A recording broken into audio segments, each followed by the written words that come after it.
In the last part, we saw that Chu Chao was talking with a young girl. The two characters on the stage disappeared, leaving two shadows on the table. The child said with a glancing smile, "After that, they got married and lived happily ever after. They had many children together. The boys were as handsome as the big emperor, and the girls were as pretty as the emperor too. They lived in bliss to a ripe old age, till their teeth all dropped off. Finally, when the deity in the sky learned about this, he made them deities, promising to let them spend the rest of eternity together, never to be apart." She started to feel another bout of sadness surging up her heart. Her eyes started to ache slightly. The pitch of her voice changed a little as she asked, "I didn't hear you say this story the last time round." "That play was bought by a young master who was a wastrel. He came here often to eat noodles. He let them perform this play here daily, till everyone got sick of it. The boss of the play, Granny Chin, was very sad. You're a foreigner. Did you enjoy hearing that story for the first time? Do you like this story? Do you want to go to Granny Chin's house to hear it again? She'll be very happy." As the wind blew, Chu Chao used her sleeve to cover her face and turned around. The child asked in a warm tone, "Did something get in your eye?"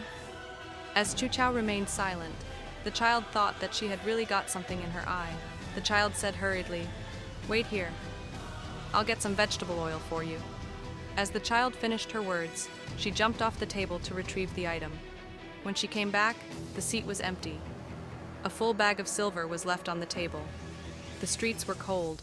There were no pedestrians, acrobats, merchants, nor dancers.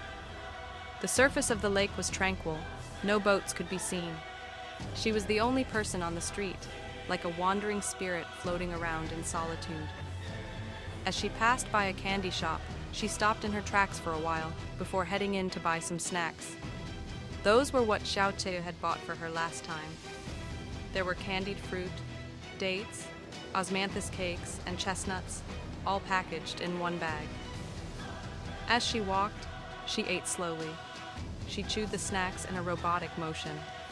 As she thought of the child's story earlier on, her eyes started to tear again as the tears flowed into her mouth. The salty smell of the tears, along with the scent of the candy, made the taste in her mouth very bitter. Her memories were like fragments floating around in her head. "You should thank me properly then. Saving your life is no ordinary favor. Why not you stay here in Liang and marry me to repay the favor?" Back then, he stood in front of her as he mentioned these words to her jovially. As she was surrounded by Yuan Yang, he intervened at the critical moment. With a certain type of swagger and ruggedness, he embraced her as he said repeatedly, "It's all right, it's all right." As she wandered in the depths of the abyss, he appeared in front of her and consoled her by saying, "Chiao Kiao, why don't you let yourself off?" In that cold night at the palace, he appeared in a drunken state and hugged her unknowingly. After that, he said with a smile, "Fuer's figure is much better than yours." She had not known all along. The bottom of her heart was like a forbidden zone. She had never explored it. She did not know whether she really felt indifferent or if she had just been deceiving herself. She did not want to know anymore.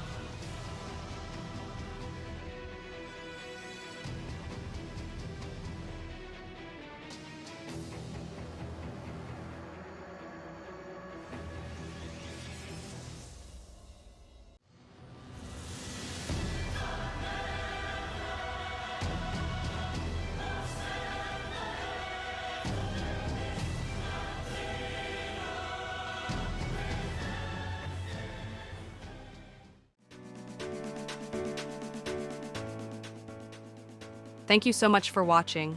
Stay with me, subscribe to the channel, and like the video. Don't forget to click the bell icon to be notified of the next part of the story.